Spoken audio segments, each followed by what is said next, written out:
ডিভোর্সের ব্যাপারে কিছু বলবি? চমকে উঠল আদিবা। ডিভোর্স? কিসের ডিভোর্স? আদি কি তাহলে তাকে ডিভোর্স দেওয়ার সিদ্ধান্ত নিয়েছে? আমি মানে কেন, বাবা তোকে কিছু বলেনি? ডিভোর্স মানে? ভেবে দেখলাম ডিভোর্স দিতে 6 মাসের বেশি সময় লাগে। দেখা গেল তোর কাউকে পছন্দ হলো, কিন্তু ডিভোর্সের জন্য বিয়ে করতে পারছিস না। তাই ভাবছি আগেই ডিভোর্সটা করে রাখি। বাবাকে বলেছি তোর জন্য ভালো একটা ছেলে দেখতে। তুই আদির কথায় চোখের কোণ বেয়ে দুফোঁটা জল গড়িয়ে পড়ল। আদিবা ফুপিয়ে কাঁদছে, কিন্তু আদিকে বুঝতে দিতে চায় না। কি কাঁদছিস আদিবা? কি বলবে? কই না তো। আমাকে তুই কোনোদিনই ফাঁকি দিতে পারিসনি, তাই আজ অযথা এই অসম্ভব চেষ্টাটা নাইবা করলি। আদাইরা কারণে কান্নাকাটি করা তোর অভ্যাসটা এবার বদলানো উচিত। চোখের জল এত সস্তা নাকি যে কথায় কথায় ঝরাতে হবে? চোখের জল কি বাজারে বেচা কেনা হয়? তাহলে সেটা সস্তা নাকি দামি বিচার করলেন কি করে? তুই কী কী কারণে কতটা কাঁদতে পারিস তা অন্তত আমার চেয়ে ভালো আর কেউ জানে না। এখন নিশ্চয়ই ভাবছিস আমি খুব মহান হয়ে গিয়েছি, তাই তোর সব ইচ্ছে এত সহজে পূরণ হতে দিচ্ছি। সে আনন্দে কাঁদছিস, তাই না? কিন্তু আমি শুধু তোর জন্য না, নিজের জন্যই সিদ্ধান্ত নিয়েছি। আমি এই দায়বদ্ধ সম্পর্কের মধ্যে আর থাকতে চাই না। আপনি কি বলছেন বুঝতে পারছেন? দিন বদলেছে তো, আজকাল কাউকে অত বুঝি না। বোঝার ক্ষমতা হারিয়ে ফেলেছি বোধহয়। এত কঠিন হওয়ার ভান কেন আমি করছেন? ভানটান করি না, আমি এমনই, আর তুই সেটা জানিস। আমাদের একসাথে কাটানো সময়গুলো কি ভুলে গিয়েছেন আপনি? ভুলিনি কিছুই, তবে ভোলা উচিত। এসব মনে রেখে কোনো লাভ তো নেই, তাই ভোলার চেষ্টা করছি। পারবেন ভুলতে? না পারার কি হলো? মানুষ পারে না এমন কোনো কিছুই নেই পৃথিবীতে। আদি হাসল, চাপা কণ্ঠস্বরে জবাব দিল। পারি বলছিস? তুই বড্ড আবেগী আদিবা, কখন কি বলিস নিজেই জানিস না। এখন এমনভাবে কথা বলছিস যেন তোকে আমি ছেড়ে দিয়েছি, কিন্তু সত্যিটা তো এমন না। সত্যিটা হলো আমি তোকে ছাড়িনি, বরং জোর করে ধরে রাখতে চেয়েছিলাম, কিন্তু আমি তোর যোগ্য ছিলাম না, তাই ধরে রাখতে পারিনি। তাহলে এখন আমায় অপরাধী বানাতে চাইছিস কেন? যদি বলিস আমি অপরাধী, হ্যাঁ আমি অপরাধী। ভালোবাসার অপরাধে আমি অবশ্যই অপরাধী। একজনকে বেপরোয়াভাবে ভালোবেসেছিলাম, তাই আমার ভালোবাসা পূর্ণতা পায়নি। ভালোবাসার বিনিময়ে শরীর পেয়েছি, কিন্তু মনটা অধরাই রয়ে গেল। এর চেয়ে বড় শাস্তি আর কি হতে পারে? এই অপরাধে আরও শাস্তি দিতে চাস? কোনো উত্তর দিল না আদিবা। আদিবা আবার একটু তারা আছে, এখন রাখি। রাখবেন? হুম। ঝটপট উত্তর দিয়ে ফোন কেটে দিল আদি। আদিবার মনটা নিমেষেই দ্বিগুণ খারাপ হয়ে গেল। আদির আজকাল তার সাথে কথা বলতেও ইচ্ছে হয় না। যতবার কল করে হয় ধরে না, না হলে দু একটা কথা বলেই ব্যস্ততার দোহাই দিয়ে কেটে দেয়। আদি এত বদলে গেছে ভেবে কান্নার গতি বেড়ে গেল। সাথে সাথে পেটের একপাশে তীক্ষ্ণ ব্যথা শুরু হলো। মাথাও ধরেছে। আদির কথা ভাবলেই আজকাল শরীর খারাপ করছে। এখন আর কথা বলা সম্ভব না, তাই ফোন রেখে উঠে বাসার উদ্দেশ্যে হাঁটা দিল। কিন্তু শরীর সায় দিল না। আবারও বেঞ্চটায় বসে পড়ল। ঢিপ ঢিপ করে ব্যথা বাড়ছে। আদিবা জানে কিছুক্ষণ পরেই ব্যথা কমে যাবে, তাই ওখানেই বসে রইল। ধীরে ধীরে ব্যথা কমলো, বেলা বাড়ল। আদিবা আবারও আদিকে ফোন করলো, কিন্তু ফোন বন্ধ। আদি তার দিক থেকে সকল মায়া কাটিয়ে দিয়েছে, বুঝতে বাকি রইল না। হতাশ আদিবা ভাঙা হৃদয় নিয়ে বাসায় ফিরে আসলো।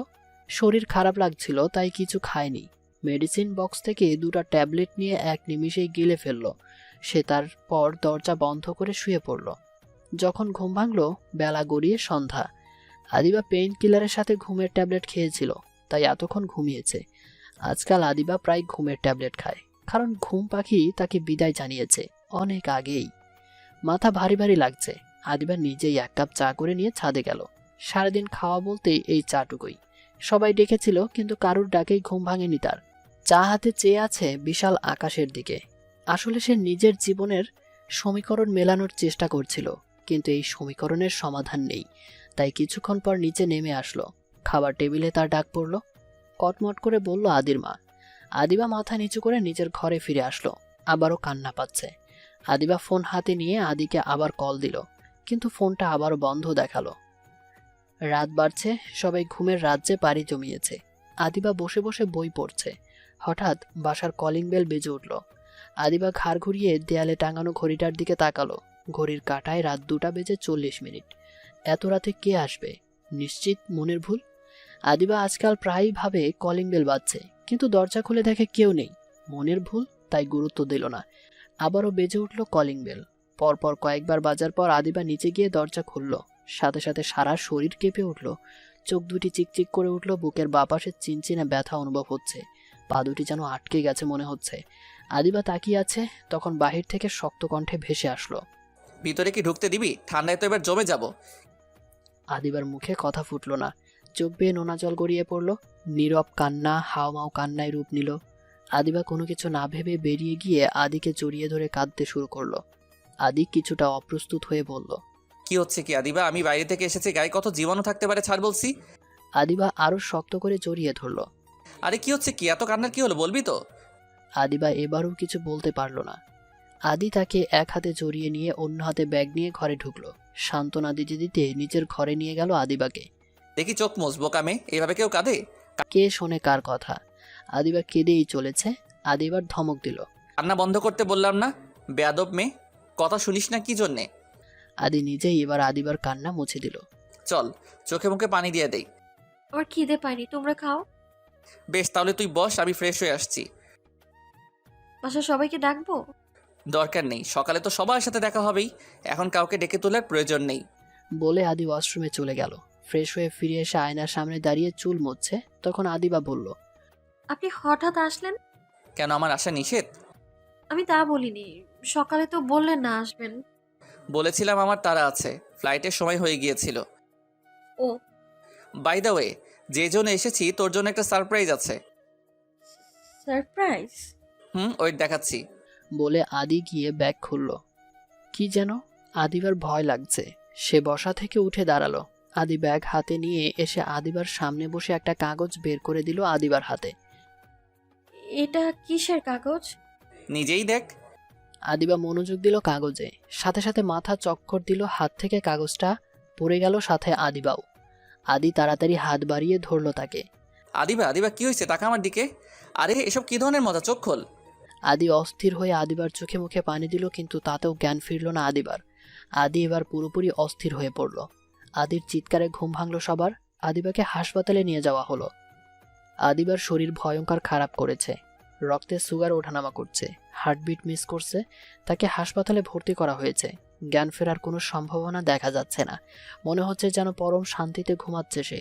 অসুস্থ মস্তিষ্ক স্বপ্নহীন হয়, তাই জ্ঞান হারালে আমরা স্বপ্ন দেখি না, কিন্তু আদিবা দেখছে ভয়ঙ্কর এক স্বপ্ন। আদি জোর করে তাকে দিয়ে ডিভোর্স পেপারে সাইন করিয়ে নিচ্ছে, অথচ সে সাইন করতে চায় না। আদিবা চিৎকার করে বলছে, আমি সই করব না, কিন্তু কেউ তার কথা শুনছে না। আদিবার দম আটকে আসছে, কষ্ট হচ্ছে, সে কাঁদছে, কিন্তু কেউ তাকে পাত্তা দিচ্ছে না। তীব্র যন্ত্রণা নিয়ে আদিবা জেগে উঠল, আর বাচ্চা মেয়েদের মতো চেঁচিয়ে বলল, ভাইয়া কই? আমি ভাইয়ার কাছে যাব। নার্স ডাক্তাররা ছুটে এলো। বাসার সবাইকে ভেতরে আসার অনুমতি দেওয়া হলো। আদিকেও ভেতরে আসতে বলা হলো। বেডে আধশোয়া হয়ে বসে আছে আদিবা, হাতে স্যালাইন লাগানো। সবার সাথে আদি এগিয়ে এসে বেডের পাশে দাঁড়ালো। মুখে কোনো কথা নেই। ডাক্তার আদিবার হার্টবিট পরীক্ষা করে বিদায় নিলেন। আদি এখনো মুখ কালো করে ওভাবেই দাঁড়িয়ে আছে। আদিবা এবার প্রশ্ন করল, কিছু কি হয়েছে ভাইয়া? আপনি এমন মুখ কালো করে রেখেছেন কেন? আদি মুখ তুলে তাকালো, চোখ দুটি লাল হয়ে আছে, তার চোখে মুখে হিংস্রতা প্রকাশ পাচ্ছে। আদিবা হতভম্ব হলো, সাথে সাথে আদি চেঁচিয়ে উঠল, কাকিমণি, তোমার মেয়েকে চুপচাপ থাকতে বলো, তা না হলে আমি ওকে খুন করে ফেলবো। ইচ্ছে তো করছে এখনই করে ফেলি। বলে আদি এগিয়ে গেল। আদিবা অবাক হওয়ার সাথে ভয়ও পেল, তাই একটু পিছিয়ে গেল। শান্ত হ আদি। আদি ও হয়তো বুঝতে পারেনি, বললেন আদিবার মা। সাথে সাথে আদি আবারও চেঁচিয়ে উঠল, বুঝতে পারিনি মানে? ও কি ছোট বাচ্চা যে বুঝবে না? আদিবা, তোর এত সাহস হলো কি করে? আমার এত বড় ক্ষতি করতে কলিজে কাঁপলো না? কি করেছি আমি? আবার প্রশ্ন করছিস? ওই কে মেরেছিল? ওই কে মরেছিল যে তুই একদম নাওয়া খাওয়া ছেড়ে সন্ন্যাসী হতে চেয়েছিলি? বাচ্চার কথা নাইবা ভাবলি, নিজের কথা তো একটাবার ভাবা উচিত ছিল। এটা জানার পর যে আমি তোকে মারতে মারতে হাড় হাড্ডি সব গুঁড়া করে দিব, জানতি না? বাচ্চা? কিসের বাচ্চা? মুরগির বাচ্চা। এমন একটা ভাব নিচ্ছিস যেন তুই কিছুই জানতি না। কি রে, তুই মা হতে যাচ্ছিস জানার পরেও প্রতিদিন পেইন কিলার সাথে আবার ঘুমের ট্যাবলেট কি করে খেলি? জবাব দে। বাচ্চা পেটে পেইন কিলার খাওয়া যায় না জানিস না? বাচ্চার কত ক্ষতি হয়েছে জানিস? আদিবা কিছু বলতে পারল না। সে এমন কিছু শোনার জন্য প্রস্তুত ছিল না, তাই আদির দিকে অবাক চোখে তাকিয়ে আছে। মুখটা দেখো, যেন ভাজা মাছটা উল্টে খেতে জানে না। একটা কথা কান খুলে শুনে নে, আদিবা, আমার বাচ্চা যদি কিছু হয় তোকে আমি ছাড়বো না। আপনি কি বলছেন? তার মানে আমি মা হতে চলেছি? না, আমি বাবা হতে চলেছি। ওই বাচ্চা শুধু আমার, কথা ছিল তোকে আমি মুক্তি দিব, বাচ্চাদের কথা তো ছিল না, তাই বাচ্চা শুধুই আমার। তাছাড়া যেই মা 2 মাসে বাচ্চার খেয়াল রাখতে পারে না, সে সারা জীবনের জন্য দায়িত্ব কি করে নিবে? মা, উনি এসব কি বলে গেলেন? বলে হনহন করে বেরিয়ে গেল আদি। কিন্তু বাচ্চা? কোথা থেকে এসেছে বুঝতে পারছিস না তো? আমি বলে দিচ্ছি, উড়ে উড়ে এসেছে তোর পেটে। বাচ্চা উড়ে এসেছে তাই তুই বুঝতে পারিসনি। আদিবা এখনও অবাক চোখে তাকিয়ে আছে। সাথে সাথে সাহানা বেগম উত্তর দিলেন। আদির কথায় আদিবা বিরক্ত চোখে দরজার দিকে তাকালো। আদি আবারও এসে তার পাশে দাঁড়ালো। সাথে সাথে আদিবা বলল, আপনি কি ভালো করে কথা বলতে পারেন না? সব সময় তেরাবেকা কথা কেন বলেন আপনি? তাছাড়া বাচ্চা নিয়ে এত মাতামাতি কেন করছেন? এই বাচ্চা তো পৃথিবীতে আসবে না। আদি জ্বলন্ত কণ্ঠে বলল, মানে কি বললি তুই? এই খবরদার গায়ে হাত তুলবেন না। যাকে ডিভোর্স দিচ্ছেন তার কাছে বাচ্চা আশা করেন কিভাবে? ও তাই নাকি? হ্যাঁ তাই। পেটে যদি বাচ্চা না থাকতো এই কথাটার জন্য তোর কি অবস্থা করতাম শুধু উপরওয়ালা জানে। যাই হোক, তোকে ডিভোর্স দিব বলেছিলাম, বাচ্চাকে দিব বলিনি, তাই বাচ্চা আমার। বাচ্চা যেহেতু আমার পেটে, তখন তার উপর সম্পূর্ণ অধিকারও আমার। সেই হিসেব করতে গেলে তো আরও অনেক কিছু হিসাব করতে হবে। কে কতটা পরিশ্রম করেছে সেই হিসেব মিলালেই কার ভূমিকা কতটা বোঝা যাবে। চুপ করবেন আপনি? সবার সামনে কি সব বলছেন? আমি শুরু করেছি নাকি তুই? অসভ্য ছেলে একটা। ওই আদি আদিবার কথা শুনে মুচকি হাসলেন। আদির বাবা আবার বললেন, আদিবার মা, মেয়ে জামাইকে একটু একা থাকতে দাও, চলো। সবাই হাসতে হাসতে বিদায় নিল। আদিবা গোল গোল চোখে তাকিয়ে আছে। সবাই বের হতেই আদি আদিবার দিকে তাকিয়ে বাঁকা হাসল। আদিবা ভ্রু কুচকালো। কি ব্যাপার, আপনি হাসছেন কেন? ভাবছি কি ভাবছেন? উপরওয়ালা তোর কপালে সুখ লিখে নাই, আমার হাত থেকে তোর মুক্তি নেই, সেটাই ভাবছি। এই আর কি। খুব মানে? খুব তো মুক্তি চেয়েছিলি, এবার কি করবি? বাচ্চা থাকলে বন্দি থাকবো কে বললো? বরং আমাকে আর একা একা থাকতে হবে না, কেউ একজন অন্তত পাশে তো থাকবে। কিন্তু বাচ্চা তো আমার, সে তোর সাথে থাকবে কেন? আমার পেটে বাচ্চা, তাহলে আপনার হলো কি করে? শুনেন, আপনার মতো বজ্জাতের সাথে আমি কোনো সম্পর্ক রাখবো না, তাই বাচ্চার কথা ভুলে যান। দরকার হলে আমি কেস ফাইল করব, তবু বাচ্চাকে ছাড়বো না। তাহলে আপনার বাচ্চা আপনি নিয়ে যান, আমি আপনার বাচ্চা পেটে ধরবো না। তবে রে দাঁড়া, দেখাচ্ছি মজা। এই খবরদার বলছি, কাছে আসবেন না। আদি আদিবার চেঁচামেচি শুনে ডাক্তার ছুটে আসলো। কি হচ্ছে কি? আপনারা এসব কি করছেন? ওহ ম্যাডাম, আপনি আসছেন, ভালোই হয়েছে। আচ্ছা আমাকে একটা কথা বলুন, বাচ্চার উপর মায়ের অধিকার বেশি নাকি আমার মানে বাবার অধিকার বেশি? এটা কেমন প্রশ্ন? বাচ্চার উপর দুজনেরই অধিকারী সমান। কিন্তু আমার বাচ্চার মা সেটা মানতে নারাজ। এখন আমার কি করা উচিত? আমি তো কিছুই বুঝতে পারছি না। বুঝবেনও না ম্যাডাম, এই সাইকোর কথা কেউ বুঝে না, আপনিও বুঝবেন না। যাই হোক, আপনি আমার কথা শুনেন। আসলে ইনি মানে আমার বাচ্চার বাবা আমাকে ডিভোর্স দিয়ে ছেড়ে দিতে চায়, কিন্তু বাচ্চাকে ধরে রাখতে চায়। তাই আমি বলেছি আমি বাচ্চা জন্ম দিব না। এই নিয়ে ঝামেলা। আজব তো। আপনি বলুন ম্যাডাম, এটা কেমন বিচার? ওর আমাকে ছেড়ে দিতে ইচ্ছে হচ্ছে, ছেড়ে দিক, তাই বলে আমার বাচ্চা দিয়ে যাবে না? 10টা না 5টা না, একটা মাত্র বাচ্চা, আমার প্রথম বাচ্চা। এমনিতেই আজে বাজে ওষুধ খেয়ে অনেক ক্ষতি করে ফেলেছে। আদি আর আদিবার কথা শুনে ডাক্তার হেসে ফেলল। আচ্ছা, আপনি বাইরে যান, আমি আপনার স্ত্রীর সাথে একটু কথা বলি। তা বলুন, কিন্তু ও আমার স্ত্রী না, জোর করে বিয়ে করেছিলাম, তাই স্ত্রী বলবেন না? বলুন আমার বাচ্চার মা। আচ্ছা, আপনার বাচ্চার মায়ের সাথেই একটু কথা বলি। বলুন, আমি যাচ্ছি। বলে আদি চলে গেল। ডাক্তার ম্যাম এসে আদিবার পাশে বসলো। এবার বলো তো, সমস্যা কি? আসলে কিভাবে যে কি বলবো, উনি আমাকে একটুও ভালোবাসে না, শুধুমাত্র বাচ্চার জন্য আমাকে ব্যবহার করতে চাইছে। তাই আমি অ্যাবর্শন করে ফেলবো, মানে ওকে বলবো বাচ্চা নষ্ট করে ফেলেছি আমি, তারপর অনেক দূরে চলে যাব, সেখানে গিয়ে বাচ্চা নিয়ে থাকবো। উনি আমাকে অনেক কষ্ট দিয়েছেন, এবার ওনার পালা। কিন্তু ওনার কথা তো বোঝা যাচ্ছে না, বরং মনে হচ্ছে বাচ্চার খবরে খুব খুশি হয়েছেন। তা তো হবেই, বাচ্চাকে তো ভালোবাসবেই, কিন্তু আমাকে বাসে না জানেন। 2 মাস আমার সাথে কোনো কথাই বলেনি। আপনাকে ভালোবাসে না কে বলল? যে ছেলে সন্তানকে ভালোবাসে সে অবশ্যই তার স্ত্রীকে ভালোবাসে। আদিবা এবার কিছু বলল না, তাকিয়ে আছে ডাক্তারের মুখের দিকে। বোকা মেয়ে, দূরে গিয়ে কষ্ট দিতে হবে কেন? বরং তুমি চাইলে এই বাচ্চার দোহাই দিয়ে তোমার বরকে দিয়ে যা খুশি করিয়ে নিতে পারো। তাছাড়া বাবা মায়ের আলাদা আলাদা প্রয়োজনীয়তা আছে, একার পক্ষে সে প্রয়োজনীয়তা আছে? একার পক্ষে সেই প্রয়োজনীয়তা মেটানো সম্ভব না। আপনি ওনার সাথে থাকুন, বাচ্চা পৃথিবীতে আসুক, তারপর সিদ্ধান্ত নেবেন। তাছাড়া এই অবস্থায় ডিভোর্স হবে না। এভাবে তো ভাবিনি। আপনি ঠিকই বলেছেন। আমি এতদিন যা যা করতে পারিনি, এই বাচ্চাকে দিয়ে তো সব করাতে পারবো। এই তো বুদ্ধিমতির মতো কথা। আমি এবার আসি, তাহলে কিছুক্ষণ পর তোমাকে ছেড়ে দেওয়া হবে। অসংখ্য ধন্যবাদ আপনাকে। ডাক্তার মুস্কি হেসে বেরিয়ে গেল। আর বারান্দায় আদির সাথে দেখা হলো। আদি দাঁড়িয়ে দাঁড়িয়ে অপেক্ষা করছিল। তাকে দেখে ডাক্তার বলল, আপনার স্ত্রী? ও না, সরি, স্ত্রী না। আপনার বাচ্চার মায়ের দিকে খেয়াল রাখবেন। উনি কিন্তু বাচ্চার জন্য ফিট না। কোনো মতেই মেন্টাল প্রেশার দিবেন না। হাসি খুশি রাখার চেষ্টা করবেন। আদি মাথা নাড়ল। সন্ধ্যায় আদিবাকে বাসায় নিয়ে আসা হলো। আদি তাকে নিজের রুমে নিয়ে গেল। এই রুমে আর নিয়ে আসলেন কেন? আমি আমার রুমে যাব। যান, তবে বাচ্চাকে আমার ঘরে রেখে যান। আমি আমার বাচ্চার সাথে ঘুমাবো। আজব তো, বাচ্চাকে রেখে যাব কি করে? সেটা আমি কি করে বলবো, সেটা তো আপনি জানেন। আপনার সাথে আমি পারবো না জানি, কিন্তু মিস্টার, বাচ্চার বাবা, কান খুলে শুনে নিন। আমার সাথে একদম উচ্চস্বরে কথা বলবেন না। ডক্টর বলেছে এমন করলে বাচ্চার ক্ষতি হবে। ঠিক আছে, বলবো না। আমার বাচ্চার জন্য আমি সব বদভ্যাস বদলাতে পারি। আমার বাচ্চা এমন ভাবে বলছেন যেন আপনার একার বাচ্চা। আমার একার বাচ্চাই। আপনি আমার সাথে এমন ভাবে কথা বললেন, পেটে ব্যথা হচ্ছে আর মনে হয় বাঁচবই না। ঢঙ্গি মিং কোথাকার, আমি তো জোরে কথা বলিনি। বলেছেন এখনই ক্ষমা চান, না না হলে ব্যথা কমবে না তো। বুঝেছি, আমার কপালে দুঃখ লিখা হয়ে গিয়েছে। যাই হোক, সরি, বাচ্চাটাকে প্রেসারে এভাবে দিয়েন না। এভাবে বলে তো হবে না, কান ধরে বলুন। মানে কি?